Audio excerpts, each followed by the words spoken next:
Morning, Simon. Morning, Adam.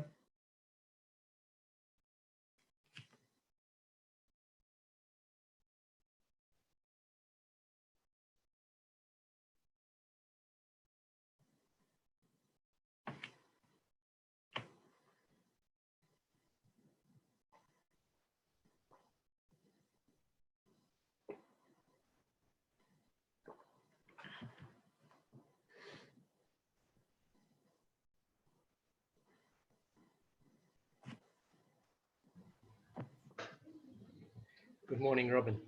Hi. You're having a... Finally working. How are you today? Not too bad. Have a HOSPA exam tonight, this afternoon. Ooh. So getting ready for that. Mm-hmm. And then head back to the office tomorrow.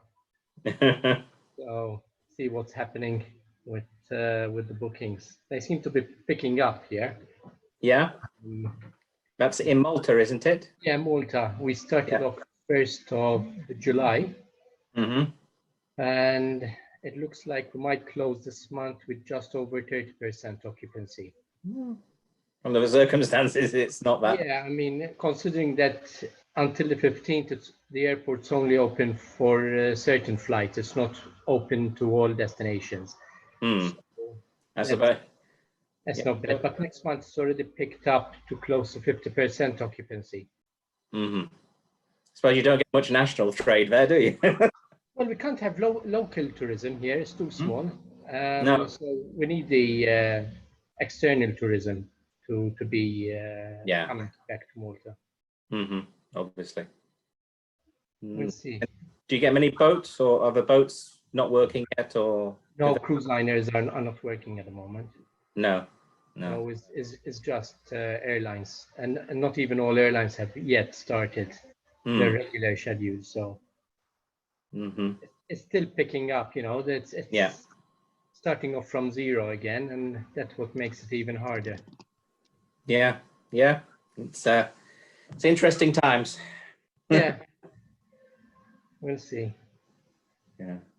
How are things in the UK? Are they picking up though? The UK, well, yeah, it seemed the rural market seems to be picking up quite a bit. You hear a lot of story. A lot of the hotels are only just opening.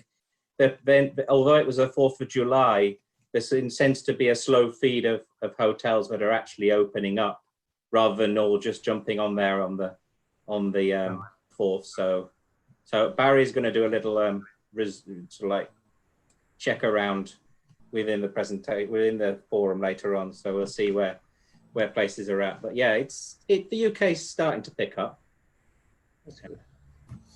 Morning, Kevin. Morning, how are you? Kevin. Okay, you? Would be if Boris would do something about meetings and events. Yeah, I can imagine. Another one of our venues is has to be sidelined because they're making major redundancies because they've been closed since March.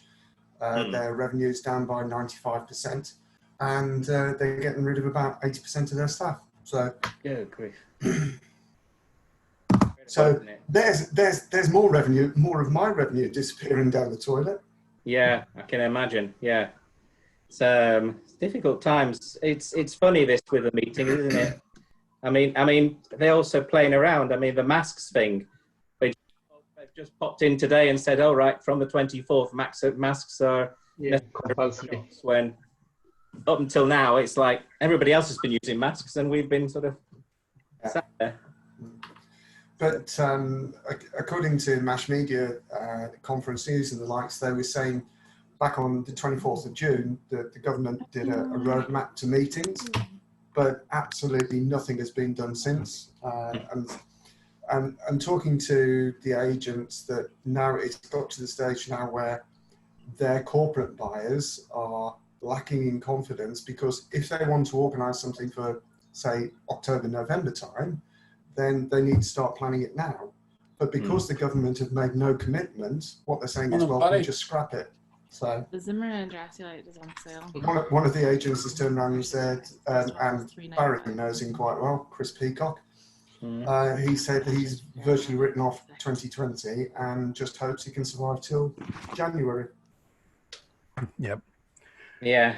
It's very true, Kevin. I'm speaking at an event. Like, when did it become Well, it's a virtual event, but it's based up here in Scotland. I'm speaking there after this today, and I'm doing a doing a fireside chat with an events organizer who's based up here near Edinburgh, and her take on things very much is 2020 written off, and kind of into Q1 2021 before they're really thinking of anything even remotely face to face. They're concentrating just on virtual events for at least the next 9 months.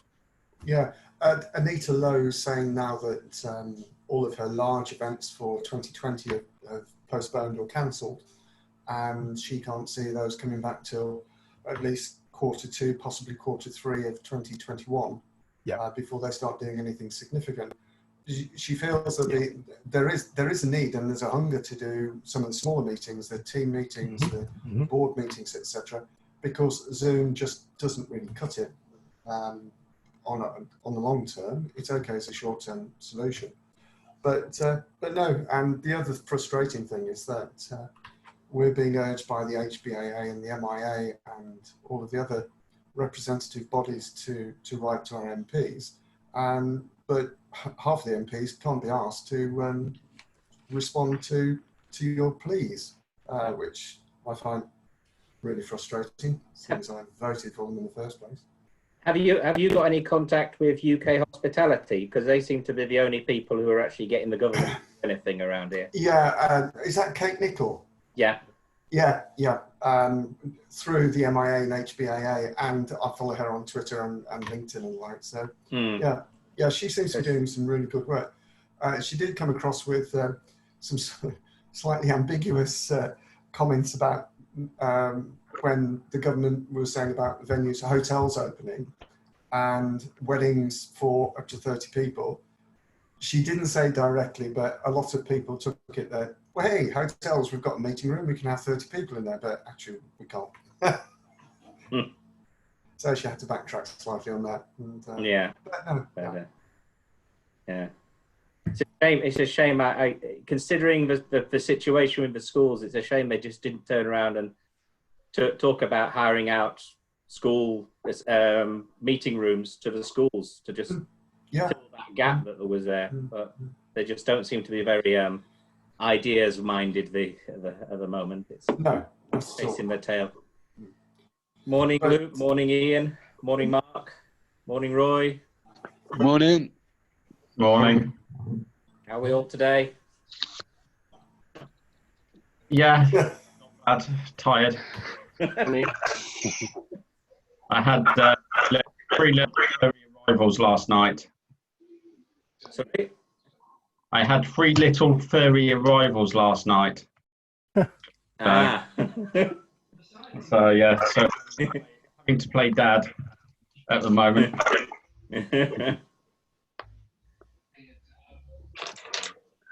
What breed were they?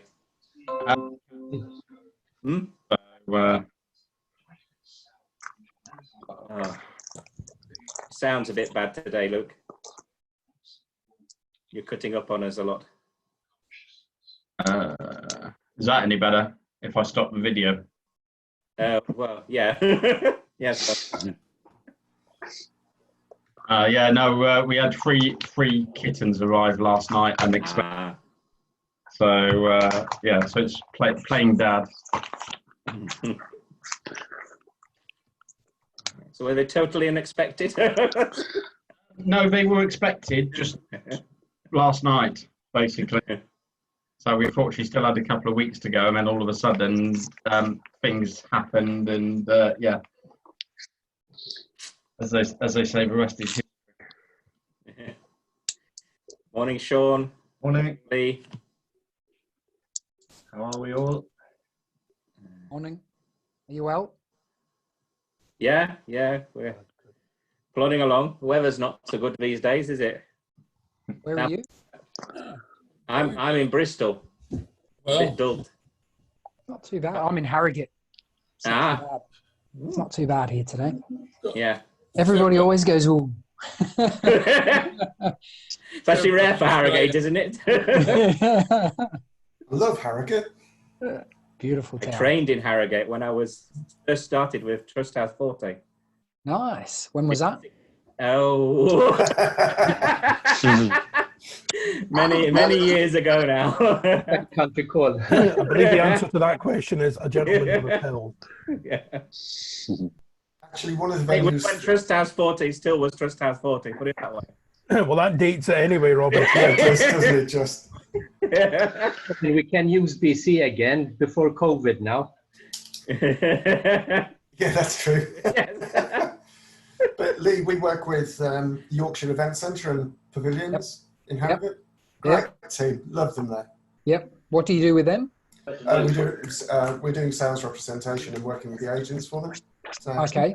Yeah. I've just been in contact with them actually. We're all being well, if COVID goes away, we're trying to run a festival. Okay, cool. And that was one of the locations. We got Harewood House have just completely said we're not doing anything. Mm. So that came next on the list, and they were pretty open. So yeah, good people. Heather. Yeah, I'm dealing with. Is it Heather's Heather? lovely. Yeah. The thing I like about Heather is she's straight talking. There's no bull. Yeah. That's what I found the difference between speaking with her as opposed to Harewood. It felt like a lot of people were happy to go on furlough and not want to do any work, whereas she was a bit more. Yeah. Hence the reason why we've gone that way. Yeah, good. Nice. Because we can. Did I see that we can do festivals up to 1,000 people now? I haven't seen it yet. No, I hadn't I think seen that's that. one of the record. Somebody's breaking us up. Where did you see that? I'm sure I saw it. I was talking to the guys at Newark Showground. Okay. I think it was Paul that was saying, wasn't it, Martin? You're on mute, Martin. Yeah, it was. Yes, it was Paul. Yeah. All we're doing at the moment is we're just pushing ahead and planning it and just having the flexibility for when everything says, yeah, we can. Because ultimately, the people have got to want to do it. True. And you'll even know with the hotel and hospitality industry at the moment, although there's great signs of some people wanting to go out, there's still a lot of signs of others that are just sitting and waiting and watching. And True. we'll see. It's a big investment. Morning, everybody. Everyone doesn't want to take it. David. True. Morning, David. Morning, Julian. Right. How we doing? Oh, well, Lee, next time I'm up in Harrogate, I'll give you a call and we'll have a coffee at Pavilions or yeah. Yeah, cool. Nice to meet you. Nice to meet you. Nice to meet you too. Right. Well, morning, everybody. We've reached 10 o'clock. Still a few to arrive, but I think we can go on from there. So busy times. Hotels are opening up every day. I see through LinkedIn, and I get the impression that the occupancies are starting to rise as well. I was just even sort of it'll be interesting to see now how Scotland breaks through in the coming weeks as well. Today we were going to have later on Sarah Thompson and Matt from Expedia to give us some news on bookings and revenue management and everything. Barry's going to give us a state of the nation to see how things are going around the country. And we were going to have a talk by Julie Tate on sort of like restructuring and possibly the worst case scenarios. But unfortunately, she's stuck in Belfast. Nothing wrong with Belfast, but she was supposed to get a boat back yesterday and didn't quite make it. So luckily, our good Chancellor of the Exchequer has given something else to talk about. So I was just going to go through a few pointers on the latest news about VAT and the discount system as well. And then perhaps I'll ask Kirsty to just say a couple of words on the famous £1,000 present they're giving out if you manage to keep people on. So I'll just share my screen a minute, and where are we? There we go. Okay, so obviously one of the changes that have been is coming in is from the 15th of July till the 12th of January. I've got the date wrong there. That's the one. 12th of January. they're lowering the VAT on certain to 5%. This is a very much a commercial decision for most hotels, because we tend to sell everything gross, as in your price is this and it includes VAT.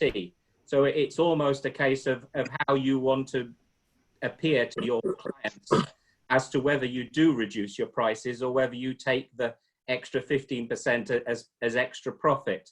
I've heard of some places who are splitting it down the middle, reducing the prices by a bit, but also keeping part of it for themselves, and honestly telling their clients they're doing that because they need to survive. Other places, no doubt, will just keep the gross as it is and take the money. I think it'd probably be, I don't know if many will actually reduce the full amount, because with the situation as far as cash flow is concerned, they'll need as much profit as possible.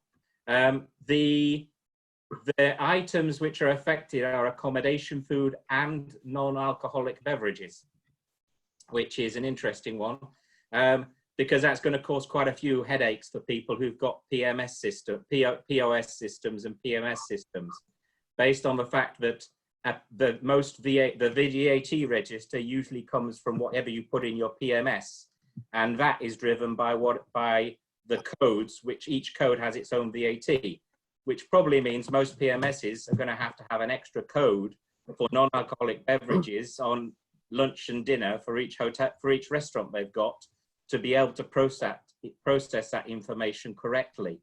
Add to that the point of sale. If you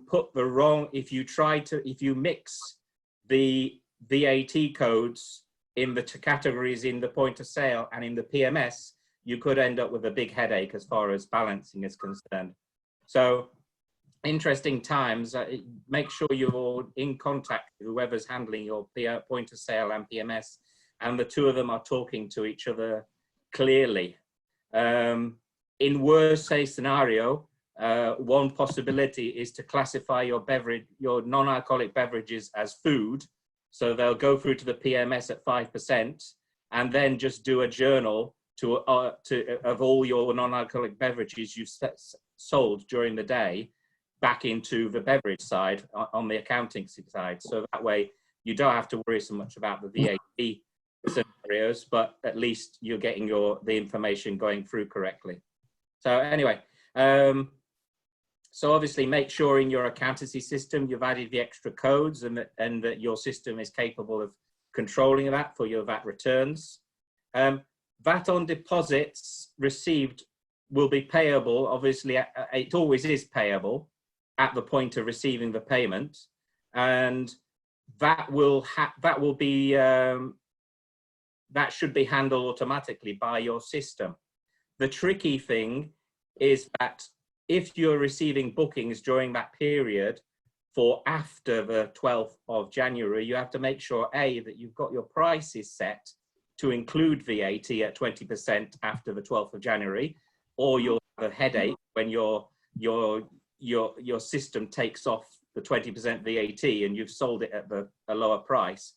And also you need to make sure that your system is doing what most do, whereby it puts in a negative charge with its VAT as the deposit, and then adds up all the different VATs of the actual charges before it produces a bill. In that way, you'll just have, after the 12th of January, you'll just have negative 5% for quite a few months, and more positive 20%.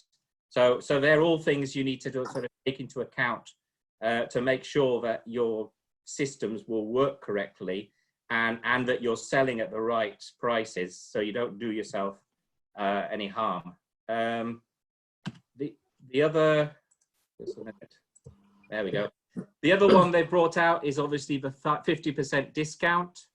There is a limit of £10 per person, so it's 50%. But if they spend more, and there is a limit as it is food and non-alcoholic beverages again.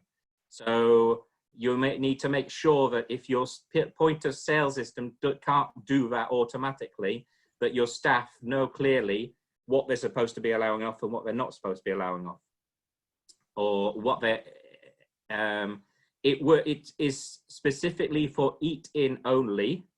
They have put a clause that says if somebody sits down to eat and then decides to go away, then it's valid, but it's not for takeaway service. And it also does not include dining services, which are included in the price, as it were, as in these tour operators, that sort of thing, where there's no specific price for the thing. So you'll need to be careful with that, just to make sure that that sort of it's obvious that actually they're paying for it, even if they're paying for it in their rates, as it were. They're actually paying for it, and all the rest of it. So it's a tricky one, that, but will have to be considered. Only valid for Monday, Tuesday, Wednesday, obviously to produce more sales in those low peak times. And they expect you to be offering it during all service hours during those days. It will be valid from the 3rd to the 31st of August.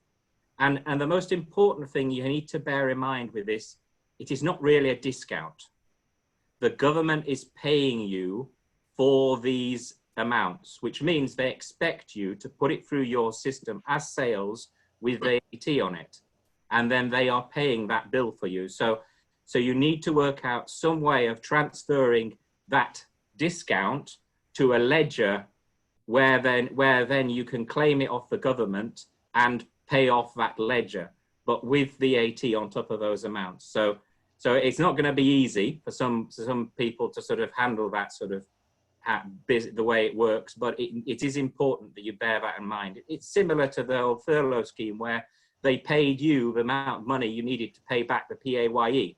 So they're not really giving you all this money without expecting you to give them something back. So anyway, those are the two biggies as far as sort of like the accountancy side is concerned. If I can hand over to Kirsty, and she can give us perhaps a little bit of news on how this will work, and if she thinks it will be effective, the £1,000. Well, talking to different people, there's lots of different views, but they tend to fall into two camps. One is that they can see that it's sort of an additional add-on to the furlough scheme. So it's a job retention bonus scheme, which is welcomed by some, and others say it will not impact at all on the decisions they need to make for their business and won't mean that they will keep staff on. And basically it works as to be eligible. So when the furlough ends at the end of October, you need to keep somebody in continuous employment until the end of January. And then you should be eligible to receive the £1,000 per employee that was furloughed. It's kind of as simple as that, really. And I guess depending on your financials for your business, depends on how much impact it will have on you. But I would be interested to hear from, because it's quite recent, it was only sort of in the mini budget last week. I'll be interested to hear what people sort of think of it, whether it make any impact on them. I think, Kirsty, I agree with you. It's not a game changer. It's nice, but it isn't impacting one single decision that is being made across our portfolio in terms of redundancies. We're looking at it purely that actually it will support the cost of some of those redundancy costs, when we get it back next January, February, whatever. That actually all it will do is offset some of those things. But it is nice to have, in larger businesses where we've got 80, 90, 100 people, going to come back at the end of furlough and remain employed. It's quite a nice sum of money, but but that will not even cover the redundancy costs. So that's pretty much how it's being viewed, I think. Per employee, it's not the biggest amount of money, really. Yeah, not versus their salary. Yeah. Anybody else have any comments?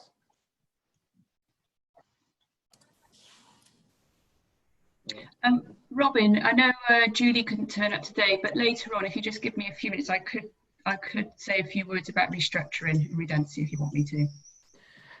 Well, she's going to present at a later. That's fine then. Later event. It's just that got held up and literally couldn't had visions of if she was going to get back into the mainland, it'd be at sort of 3 or 4 in the morning. So very coherent. If I could just touch on it though, yes, there's a little bit of a myth going around. It might not, none of you may realise this at all, but there seems to be a little bit of a myth that if people are furloughed, then you can make them redundant. They're completely separate things. So if you have furloughed staff, don't just assume that they're the ones that can be made redundant from a team. You have to keep it completely separate to any redundancy or restructuring decisions you're making. And you need to run a proper redundancy process, which includes a notification, consultation, and right to appeal over a certain period of time, depending on the number of people that you need to lose. So never put furlough and redundancy into the same box in your brain, because they're completely separate things. Good point. Okay. Yeah. Right. So I think with that, Barry, are you ready to give us some ideas of how the world is operating today? Robin, thank you very much indeed. Good morning, everyone. Good to see you all again.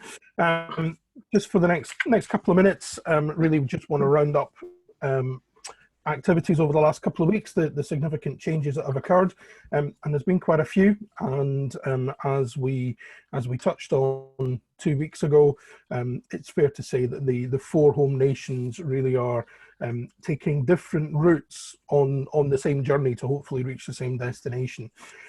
So the key significant things that have happened over the last couple of weeks, and if I may, what I'm going to do, I'm not going to pick on anyone in particular, but I might come to 1 or 2 of you who are present this morning in respective parts of the country, just to pose the question, what's been happening for you locally? I think I'm based up in Scotland, near Glasgow. So if we start off south of the border, for me, England opened its doors on the great 4th of July. As was heralded as the Independence Day.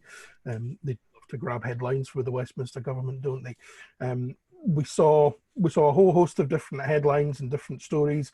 Things seem to have calmed down a bit. Perhaps if I could ask Roy or maybe Paul or Nicola, who are operating south of the border, if I could just pose the question, how's the past week been for yourselves? Has it been fairly steady? Are you seeing sort of business on the books building? Has there been that sort of weekend rush and then things have gone quiet during the week?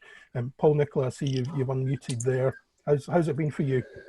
Well, we're not actually open yet. We open on the 25th. There has been an improvement on the bookings coming in, especially through the likes of booking.com and whatnot. However, our main business is coach parties. So obviously they're still quite affected as to how many they can bring. We did originally have a full coach of 50 waiting to come through the doors on the 25th of July. Unfortunately, that operator can only bring 24 of those 49 people and doesn't have a second coach available to bring the rest of them down. So that's impacting quite a little bit. And the coaches in the next couple of months, the numbers are not what they should be by any means. But that could be because we mainly, our majority of our customers are the vulnerable age group. So a lot of them are still too frightened to travel. Yeah, that certainly reflects discussions that I've been having within the family, Nicola. My parents are both in their 70s. My father's very much in the shielding category that we have in Scotland. They are the typical coach holiday passenger, have been for many years. And I have to say there's quite some reluctance from them, although they could travel and kind of the desire is there, but the logic kind of steps in at the last minute and says, don't really want to be sitting on a coach with 20, 30 other people where we're all in that high risk category. So that's interesting feedback. Roy, maybe if I come across to you just for a second and give us another perspective. Yeah, sure, Barry. Yeah, so we opened on the 4th, and for the first couple of days, we was really quiet at the hotel. So we're a large independent hotel, and we're located right next to Birmingham Airport and the NEC. So very quiet for the first few days, but then we have seen pickups. So we're getting last minute bookings coming through. So the flexible furlough has been very good for us because we can start bringing team back. And if the work isn't there, then we can start placing them on the furlough and then bringing them back as and when we need them. So that's been a fantastic tool that we can use. So one of the frustrating things is as well, we've seen quite a lot of demand for small weddings. So people that have had to cancel their large wedding and they're looking for a smaller wedding, a maximum up to 30 people. So we was going to go ahead with that, but unfortunately, the local registry office is just fully booked and they can't reschedule anyone's weddings. So unfortunately, we wasn't able to go ahead with any of the weddings. So yeah, at the moment, it's slow and steady. We are seeing a few spikes here and there. So for instance, the holiday extras bookings, they've been coming through thick and fast, which is great to see. But at the moment, still a bit uncertain times for us. Okay, that's great. Roy, thanks for sharing that update with us. Much appreciated. You're welcome. North of the border, a slightly different situation. There was some limited opportunity to reopen. Self-catering accommodation was able to open from the 3rd of July. We saw outdoor food and beverage spaces reopening from the 6th. I'll share one little funny story that I was quite amused seeing one of the local pubs in the town where I live having their Adam and Gillian might particularly appreciate this one. Their very salubrious beer garden, which was a corner of the car park, taped off, which is probably about as best as you can achieve in North Lanarkshire. And I have to say, at 3 o'clock yesterday afternoon, there was quite a few folk out there enjoying a cigarette and a pint.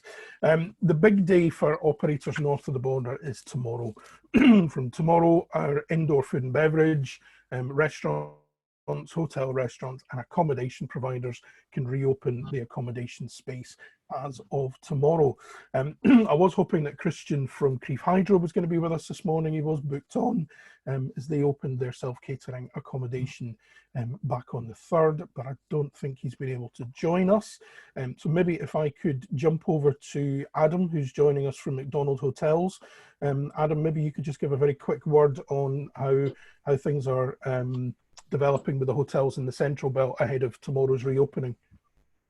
To be fair, there's not a lot I can tell you because I'm on furlough. So, but the plan is for them to open up on the 15th, and from what we've heard, it's a very reduced service, pretty much just bedroom stock, reduced occupancy all the way down, especially for places like Houston House, which are obviously smaller properties. The same for Inshira, and literally it is a case by case basis. Not all the hotels are going to open.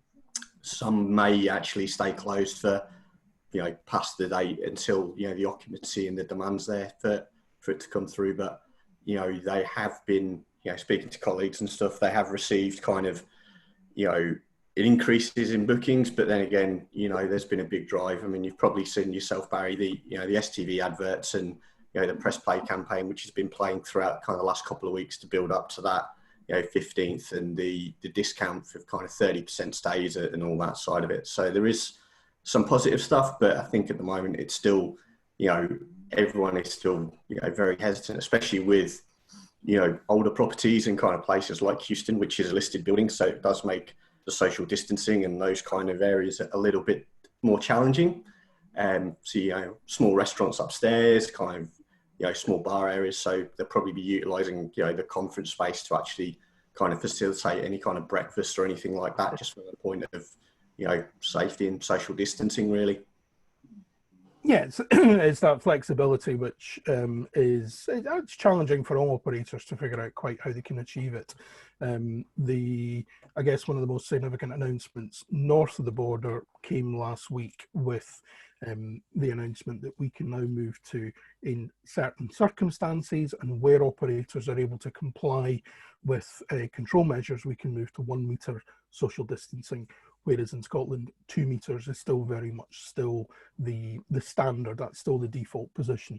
But for restaurant operators, for hoteliers, for retail if you're able to comply with certain conditions, then we're able to move to that 1 metre distancing. Adam, thanks very much for sharing that with us. I thought what would also be interesting if we get a perspective from across the water. Irish operators, both north and south of the border, north and south of the border, forgive me, have been open for a couple of weeks now. They're perhaps a little bit ahead of us in the game here. So David Collins is joining us from Ireland, from the Republic. DC, I thought it'd just be interesting if you could give us a perspective. You've been open for, or you've had the opportunity to have doors open for a couple of weeks. Are there any trends, any differences in customer behaviour that you're starting to see over that period, and how's things going? Thanks, Barry. Yes, good morning, everybody. I looked at some stats today, revenue stats across the group for the first 2 weeks of July versus the first 2 weeks of June. Ireland has obviously opened ahead of the UK. Group wide, and again, this is across the vast, about 130 hotels, roughly split between. William, you finished your homework? William, you finished all your homework? Yes.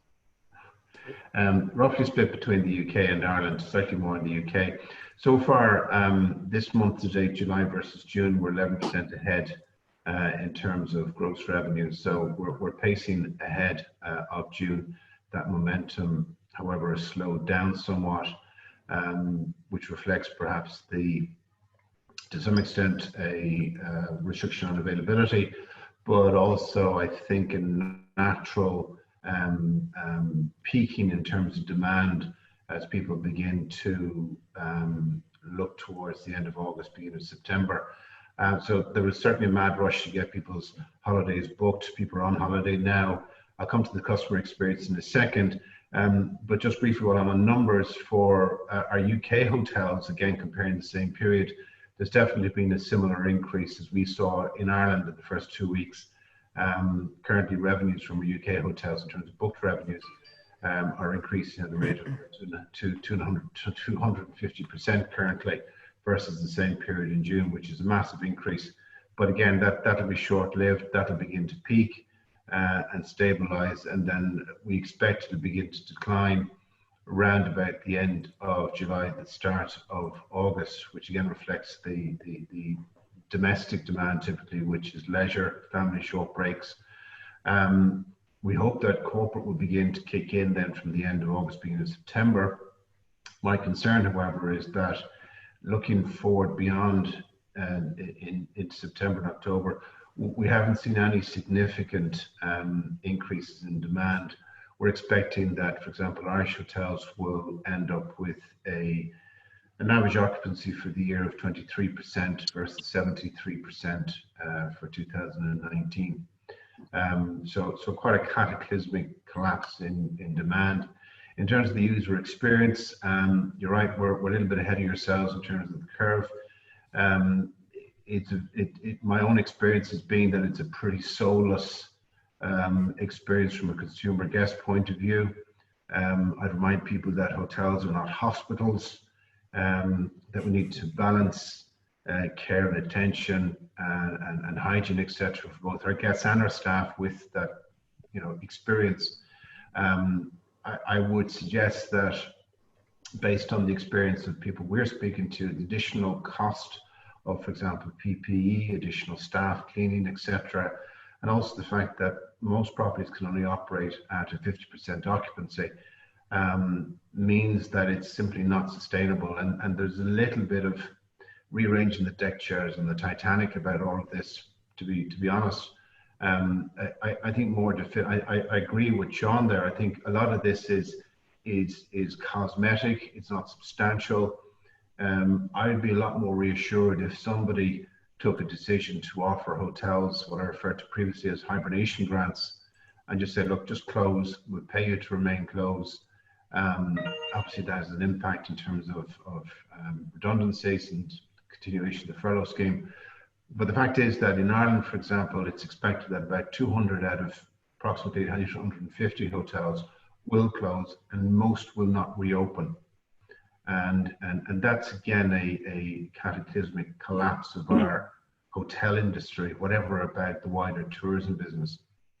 So I think we're seeing a bit of a respite at the moment. The recovery currently in terms of demand is V-shaped, to coin a phrase. I don't see anything like the sombrero scenario we saw previously in terms of the virus and the pandemic, in terms of recovery for the industry and general economic well-being. I think there's a serious storm coming, and really the best thing people can do perhaps is to conserve cash flow and perhaps look to the medium term in terms of any sign of real recovery. David, thanks for that. As always, some realistic and honest appraisal there, so much appreciated, and all the best to everyone across the team in Ennis and all across the country. Certainly, your sentiments there reflecting a couple of things that I've seen happening locally in Scotland recently. There was the stark announcement, not unexpected last week, from Tom Kitchen, that he is not reopening all of his estate of restaurants. So far announced that Castle Terrace is definitely closing, and I won't name names. I know of at least one other of his properties through a mutual friend that is not expected to reopen. Similarly, I saw an announcement last night from the SLTA, the Scottish Licensed Trade Association, that whilst pubs are allowed to reopen their indoor spaces from tomorrow, their expectation is that probably 30 to 40% of pubs will not open tomorrow, because they've made a decision that they simply can't implement even 1 metre social distancing in a viable way to reopen. So it'll be interesting to see what happens tomorrow. To pick it up very briefly, Robin gave quite a comprehensive overview of the VAT changes earlier on. The one other thing that I want to mention in terms of the Eat Out to Help Out scheme, first step that I would encourage you to be considering and to be taking now is that the website to register yourself to be eligible for the Eat Out to Help Out scheme is now open. It opened yesterday. The application process is really quite simple and straightforward. I had a brief look yesterday. It's a simple web entry website. Information you need to hand are things like your company registration number, your VAT number, your PAYE reference number. For chains, I think it really applies to anybody here. You need to register each individual unit up to a maximum of 25. If you are one of the large multi-operators registering a high street chain, there's another method to do that. But for individuals here, you would just go in and register your 1 or 2 outlets. And I, from a commercial perspective, I would encourage you to do that. Although there will be some extra admin required, I don't think it does any harm for you to be involved within the Eat Out to Help Out scheme. So I would encourage, if you're sitting on the fence at the moment, if you're not sure whether to do it or not, I would encourage you to seriously think about doing that. So that's the state of the nations. We've looked kind of across the UK. I hope that's been some useful, if not maybe very encouraging news, but it's given us a realistic assessment of where we're at across the different parts of the UK at the moment. Many thanks for your attention, and Robin, I'll hand back to you now. Thank you, Barry. Very good. Thank you very much. Interesting times. And now we have Sarah Thompson and Matt from Expedia. Sarah, do you need to share your screen? Have you got option to share your screen, or Matt? Yeah. Could you allow me to share, Robin, please? Have you tried just to see? Where is it? Where are you? Where is it? I'll make you the host if you then send it back to me afterwards. There we go. That should allow you to do it. There we go.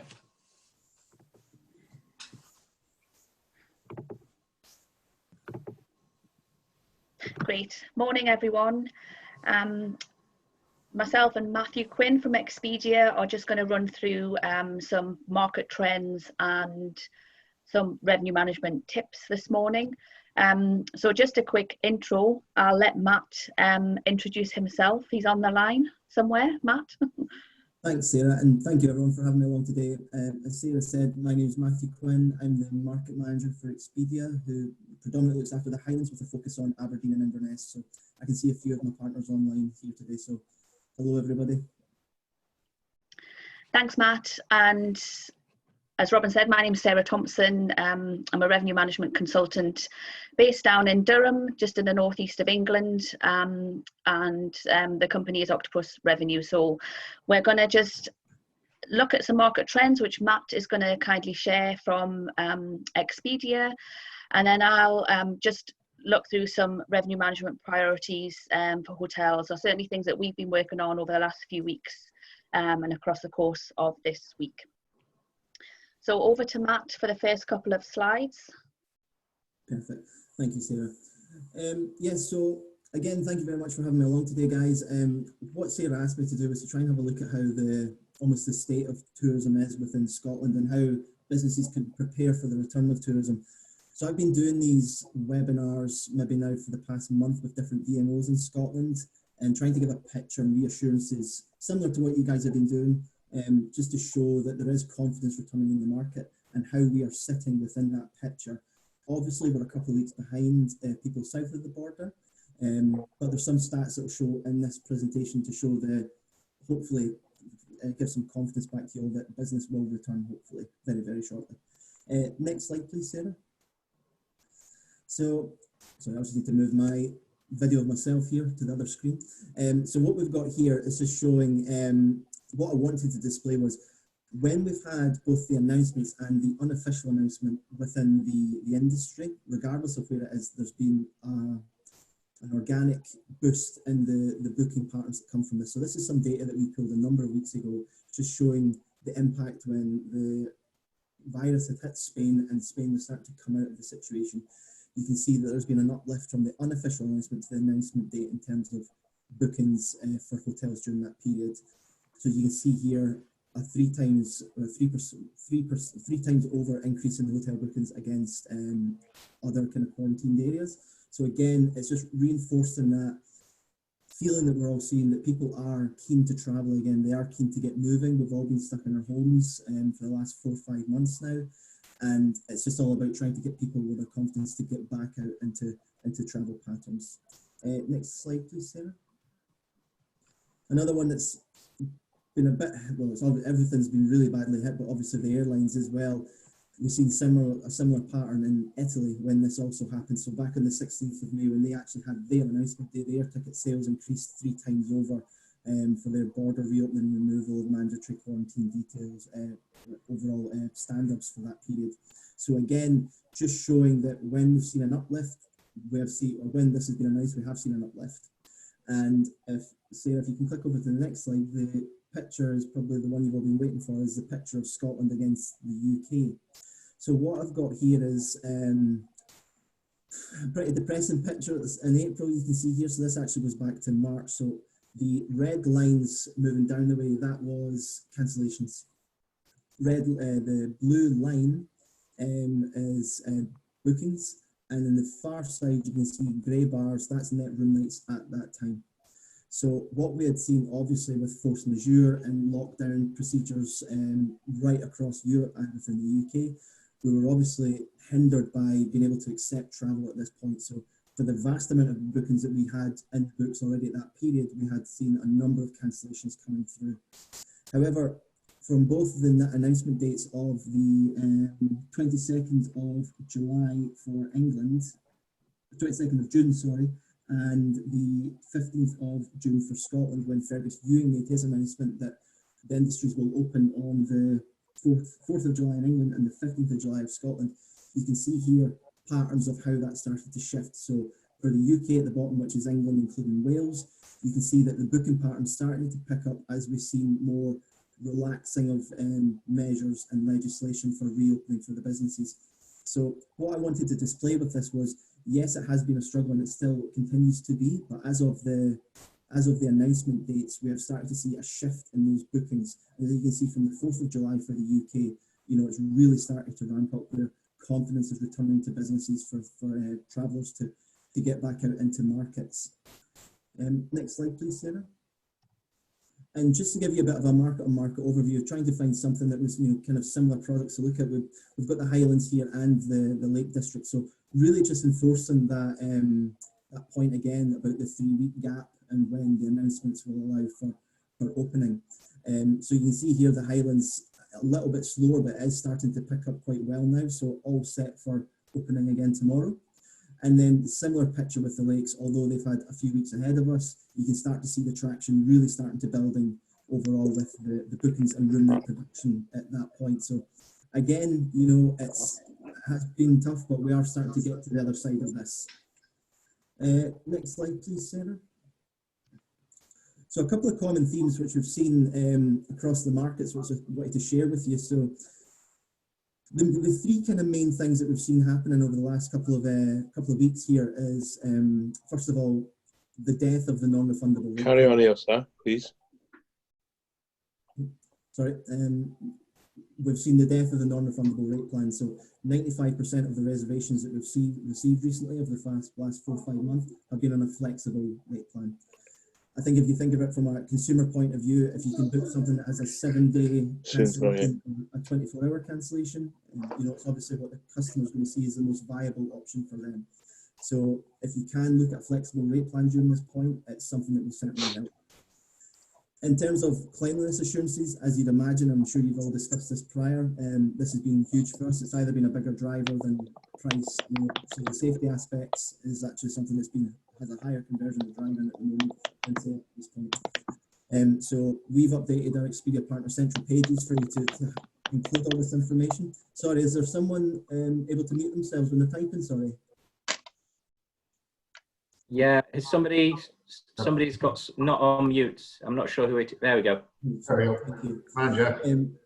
So in terms of cleanliness assurances, what we're asking here is from our perspective on Expedia Partner Central, if you can update this information.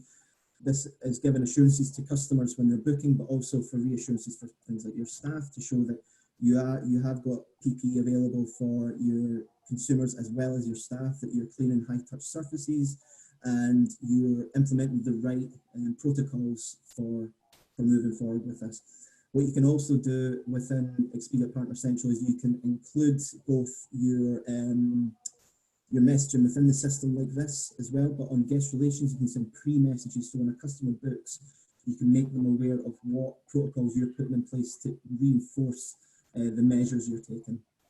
And then finally, a really interesting one, so mobile bookings for me, normally a high mobile percentage of bookings normally indicates something that's visible in a corporate market. So it's normally a very short booking window. It's something that's going to be driving maybe a little bit of a lower rate.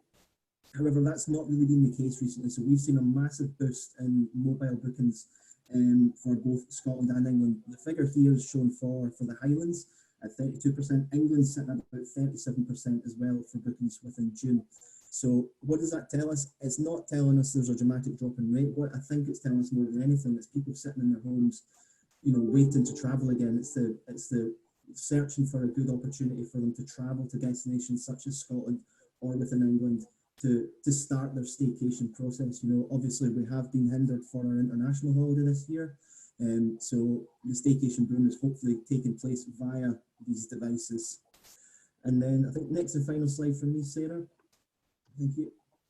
So the key three things I just wanted to point out as actions, if you could take anything away from today, and I imagine you've already done this and your diaries will be full with everything kicking off tomorrow, but three main things to look at. Make sure that you have inventory loaded as far as you can, ideally to the end of 2021. As many of you will know, we've had cancellations come through because of force majeure, and a lot of guests have been given vouchers to reuse later on within that time period. So if you can stretch that out to the end of 2021, these international customers who have had their holidays hindered because of COVID-19 gives you the better chance to get those bookings further in the books for next year. Again, have an attractable, flexible rate. Again, just putting it as simply as if you're a consumer, if you could book one place as a 24-hour cancellation policy or something that has, say, 72 hours or even a week. As a consumer, during the current climate, what's been going on, the 24 hours is constantly winning through that. As I said, this is 95% of all the bookings we've received recently. So please, you know, use that if you can to help drive your bookings. And then finally, now more than ever, you know, we've been using the last 4 or 5 months, not really been pushing, you know, things like promotional aspects, things like that. What we've been instructing partners to do is really take time to look through your system, understand, you know, is there anything that's been a bugbear that you've been able to fix? So for instance, content, is there a room type or a rate plan you've been wanting to change for a while? This has been the key time to do it. So with adding to that, cleanliness assurances are absolutely key at this moment. So make sure that you're fully up to date and you have all this information available. And this can be found on Expedia Partner Central's homepage as soon as you come in. Update health and safety amenities. As I said, this will be a bigger driver such as price. So please make sure that you implement that as soon as you can. And I think that's everything for me. And I'll hand you back over to Sarah, but happy to take questions at the end. Thank you. Great, thanks, Matt.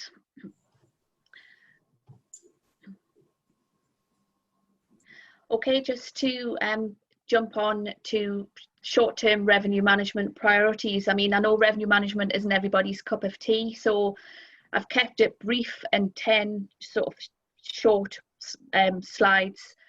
So I'll just run through each point. So first and foremost, this sounds really obvious, but it's really important that hotels get a handle on their business on the books. A lot of hotels are still managing cancellations with having staff on furlough, etc., and teams are just coming back now. So it's really important that we review the business on the books and identify where the risk is around the business on the books, especially around, you know, groups and event periods as well. So what is expected to drop out, what will move into a forward date, and it's quite easy to do this by a market segment where you get a clearer picture of what the business on the books is. And the revenue management managers I've been chatting to have the impression that older reservations that were made sort of like tail end of last year could pose more of a risk than new reservations made now, because the new reservations that are made now, there is that the travel intent is there from those customers who have booked. So nothing really will stop them unless it's something out of their control, like a second wave or a local outbreak. So point one, get a handle on the business. Oh, sorry, getting a handle on the business on the books. Jumping on to point two, track the pickup. Most hotels do this anyway, but it doesn't have to be anything, you know, sophisticated. You don't need a system to do this, just a straightforward Excel spreadsheet. It will help us all relearn the pace of business, because that it will change, and it will also assist with forecasting, especially in the early days, using a pickup method for forecasting. So just on forecasting, I think, you know, hotels are at the point where they're like, you know, how on earth do we put a forecast together when we don't have any data really to work from? So there's three main ways that we can forecast. We can use historical data, which, you know, is not really worth the paper it's written on at this present moment in time. We can use an advanced method like the pickup method, which I'm going to talk about, or a combination of both combined. So we really only have like an additive or a pickup method approach that we can use just as a generic rule of thumb approach, especially in the short term. It's not really that viable longer term, but short term definitely, until we relearn our business. So I'll just show you just a very straightforward, simple exercise. So we can only do this if we're tracking the pickup from our property management system. So the table on the left shows the on the books data for August 2020, room nights revenue and average rate.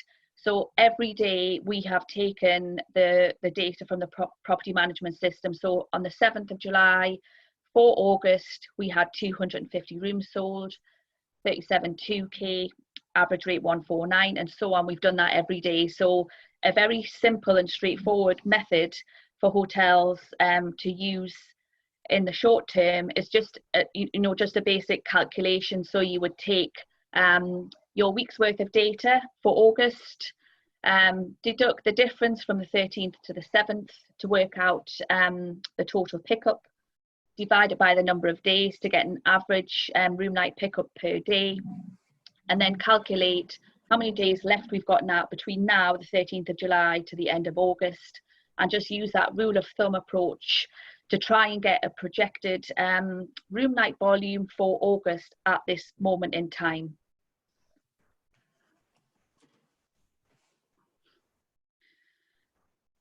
So it's important to review and record the data every day.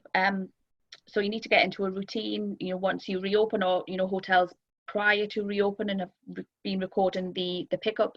And I think it's important to note that lead times will change as well. So although that is a very, simple rule of thumb approach, it's fair to say that once you get nearer to the day of arrival, the pickup may increase because people are going to be booking later, or waiting until the last minute to book.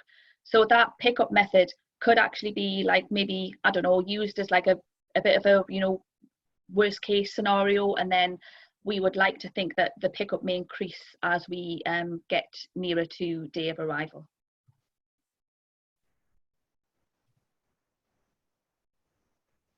And just on distribution, I think it's important to leverage all, distribution channels and get your hotel seen. The leading OTAs have various, recovery initiatives available. I'm not just saying that because Matt's on the line. That would just be my advice. Get the hotel on as many platforms as possible. A lot of hotels are, on a quest to grow their direct channel, which is great. But you need to invest in your direct channel. It's not enough just to have a website. You need to review your website. Matt's already touched on content, COVID message, health and hygiene, but also your booking engine technology and how easy it is for a customer to actually book. So utilize the OTAs to get your hotel seen. The likelihood, there's a high chance that the hotel would jump onto the direct channel anyway. We know that, it's been researched. That hotels will go onto the direct channel, so that's the opportunity there for to showcase your hotel with some nice imagery, up-to-date content, and also make sure that your booking engine technology is compatible with mobile. Matt's just said 32% of people are booking through mobile. And I think as well, just on channels, we always talk about OTAs. I think the GDS is a little bit of a forgotten channel as well. So there are leisure, there will be some leisure that might come through the GDS, but we've just mentioned, David's just mentioned before about the corporate market, which will hopefully start to pick up come September. So it's just get all of your channels and your content in ship shape ready. And pricing, this is key. So there's a lot of talk about, where should we be priced, now that we're coming out of the other side of COVID. So I think, our advice is, where did you sit in your competitor set before COVID hit? And is there any reason for you to change? So if you were, the market leader in your competitor set, why would you not be after COVID? If you generally sat at the bottom of the pricing in the competitor set, unless you've had, something dramatic has happened over the course of lockdown, then there's no reason to think that that would change when we come out of the other side. So you need to look at what has changed across your market. And if there's nothing significant changed, then there's no reason why you wouldn't dramatically change your price position within your competitor set. If there has been changes, so for example, not all of your hotels in your competitor set are reopening at the same time, then that would, throw a little bit of a curveball. So you need to think about that. Do you have a lot of corporate style? Are you in a corporate market? So what has happened over the competitor set? What marketing message, what direction have they changed into, and what do you need to do to remain competitive? And a lot of revenue managers, because in the absence of systems, a revenue management system or a price recommendation tool, again, they rely on historical data, which we don't have. A lot of hotels are just going back to the drawing board with a good old-fashioned, paper and pen, and using like a price quality matrix.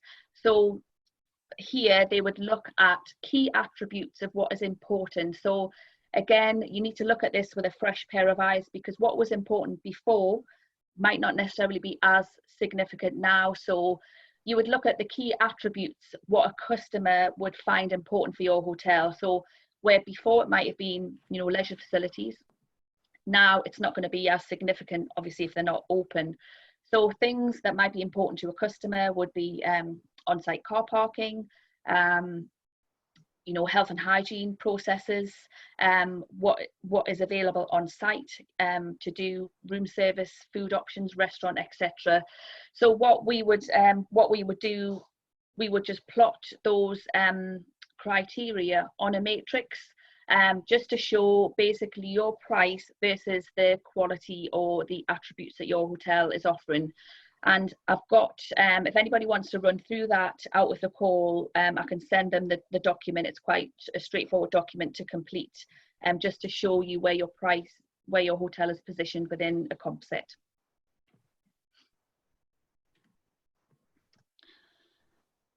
And just looking at marketing, obviously we all know it's important that we get our story out, you know, tell the world what you have done with your team, what changes you've made in the hotel, and invest in your direct channel. So like I said before, it's not enough just to have a website now. You need to, you know, work with the direct channel, especially if you want to gain a little bit of market share through direct. Keyword research is important, not only for your own hotel, but also what has happened across your competitors. So, you know, you can quickly look at your competitor key words via their website as well. And Matt's already mentioned the importance of content, especially around, you know, health and hygiene. And then what do we do in-house when the customer checks in? So regardless of whatever channel they've booked through, you know, what do we do with regards to that customer data, obviously along with GDPR regulations? What do we collect, and how do we incentivize our customer to book direct next time around if they've enjoyed their stay? And just looking at pricing and inventory management, it's easy for us to say to try and avoid getting into a price war with your competitors. So hotels already have an occupancy issue. We don't want to have a rate issue as well. So try to avoid public discounts where possible. You'll use opaque pricing or closed user groups to discount if need be. Review all of your rate plans and the T's and C's around them. So we've seen, you know, in one of Matt's slides, 95% of reservations through Expedia are on Flex. Review all of your supplements, room types. So where normally would you charge £40 to upgrade to a deluxe, you know, to encourage people to trade up, could you, you know, lower that to 20 as an example? Again, look at food supplements. So if you've got a bog standard £15 supplement on top of room only for breakfast, does it have to be 15? Could it be 10? Look at your family room types. You know, could you create different room type categories? Review your min, max occupancy levels as well, especially to try and, you know, win, you know, the domestic leisure and the family market business as well. Keep on top of your room type availability. So if you've got your lead-in price against your standard room type, especially if you're running on reduced capacity, you need to make sure that you would have that lead-in room type available at all times. So if it does sell out, you need to take the decision whether you upgrade existing customers to the next room type up to free up that base room type for sale. And it's especially important to try and get sell through on more than one night on that same room type. And Matt's already touched on extending the booking window if you can beyond 365 days. Changing that, Barry has already touched on this, Robin has already touched on this as well. So how and when should this influence price? So, you know, like everyone, we've heard different discussions and ideas around the impact of the change in VAT. So, I mean, for us, the pricing factors for a hotel are very much led by supply and demand and not VAT. So if you're in a market that has strong demand, so using, I don't know, Cornwall or the Lakes as an example, so those coastal regions, if the demand in their market is strong, then why would they drop their price? It doesn't make sense from a revenue management point of view to drop the price. However, it does give hotels that are in markets that are struggling a little bit that flexibility to be a little bit more competitive if they need to be. So what we're saying out to hotels is, you know, instead of just thinking, oh, we better drop our price, really your price needs to be determined by the market factors. So if your competitors have not made any changes, then why would you make changes to your price? But obviously it's a fine line, because we've got to deal with pre-existing reservations and customers calling to say, oh, do we get a discount now that the VAT is changed? So that's, you know, an internal decision for the hotel. But for any forward reservations made, I mean, the price is the price. So if the price is £100 for the room, then it's £100 Inc. VAT, regardless of what that VAT element may be. And then just moving on, just free or low cost revenue management tools. I mean, a rate shopping tool for me, you know, that is the primary, our go-to tool that we would look at, and they're not overly expensive. Most people have a rate shopping tool that they use anyway. Forward Star, so trying to get a handle on forward rooms sold. This is a new product it's new in some markets. A new product by STR, where the hotels are submitting now their forward rooms sold, which STR aggregate, and they circulate a weekly report on a Monday that shows the forward occupancy for a market or a specific comp set, and what the pickup has been since the previous report. So this is established in Edinburgh, Glasgow, Aberdeen, Inverness, Manchester, and there's some London sub-markets already submitting, and it's planned for Newcastle, Leeds, Birmingham and Bristol markets. So the market-wide data is completely free. So once that product is launched, you can submit and you would get the generic market-wide data free of charge. If you want a specific comp set forwards report, then that's when there's a charge. STR historical data once hotels start to submit. And then forward search from various tools. I know there's the hotel benchmarking tool from 80 Days based in Edinburgh that's completely free, that will show you visitors to the website and conversion stats. And then also extranet insights from OTAs, so the likes of Expedia, Booking.com is all completely free of charge as well. And then obviously internal reports to utilise as well. And then last, you know, carry on what we're doing. I think, you know, network and communicate, share best practice and monitor trends. And for me, trends is key. So what is happening in other markets and other countries, and how can we translate that back to our own market here.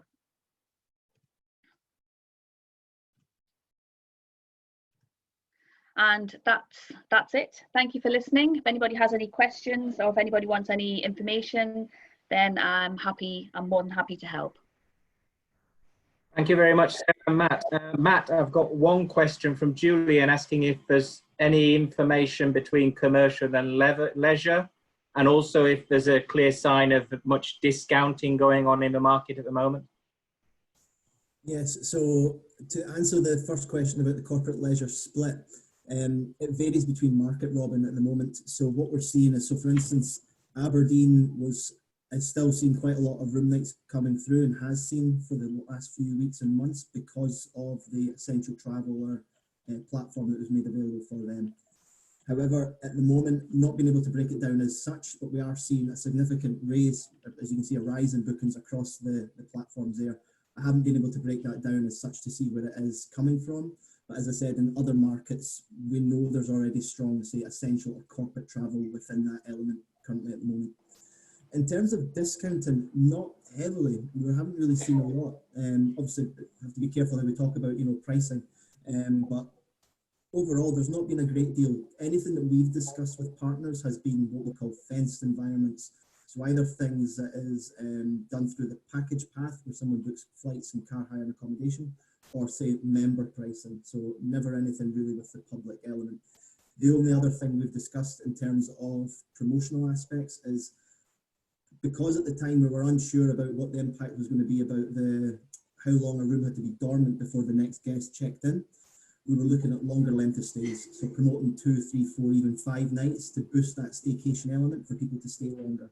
The longer someone stays in the room, the less cleaning costs that you have, the less time that the room is going to be dormant, and the loss of revenue you will receive. So to answer your question, we've not seen a great deal of drop in rates, and people seem to be holding their own, but maybe being a bit clever about how they price things. Okay, thank you. Sarah, could you just unshare your screen so that I can see the... Brilliant, thank you. Anybody else got anything they'd like to ask? Feel free to unmute and shout out. No? Okay, well, thank you very much for that. Very interesting. Very good advice there. Just a minute, just Sarah, can you put me as host just so that I don't lose everything when everybody checks off? Another interesting forum, and I hope everybody's learnt something. Feel free to contact anybody who's on the forum who might be able to help you with any advice. We're all a friendly bunch, and I know these are difficult times, and that's why I created the forum, really, so that people can collaborate and just get the most out of their business at this moment in time. Next forum will be in 2 weeks, as usual, Tuesday morning. So with that, I really look forward to seeing everybody again.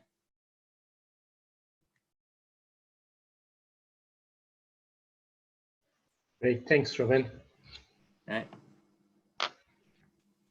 Thanks, Robin. Thanks, Barry. Right. Sarah, can you go off until we've changed to host? Thanks. Good to see everyone again this morning. Thanks for giving us your time and joining us, and look forward to seeing you in a couple of weeks. In the meantime, hopefully keep reasonably busy, keep safe, and start getting the tills ringing. Bye for now. Yep, thanks, Barry. That's good. Robin, good. No. Very, very. Robin, thanks very much indeed. Thank you all. All right, thank you. Sarah? Hi, Robin. Hi, do you know how to change me to host? Yes, I thought I had. Sorry. No. It happened before and I lost all the chat and everything the last time. Oh. So I'm slightly nervous, so you say. It doesn't seem to be changing yet. Well, I've ticked multiple participants can share. No, if you go to participants. Oh, right, I've done it. I've got it here. Right, there we go. Yeah, no, I'm still not the host. If you go to participants and then click in more, you can say it says make that person host.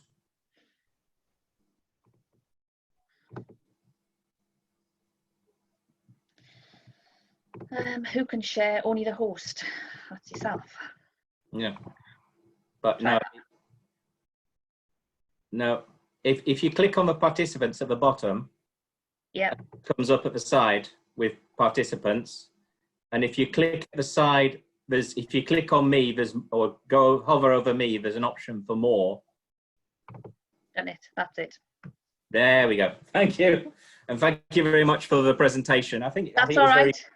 Yeah, it was. I mean, there's a lot of things that we already know, but it's just reconfirming that that we're well. Yeah.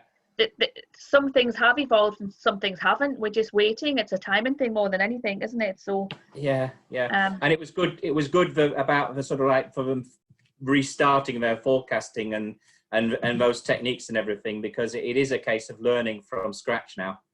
Definitely, and I think hotels are scratching their head thinking, well, you know, I think they've accepted that whatever they put in the forecast will be wrong.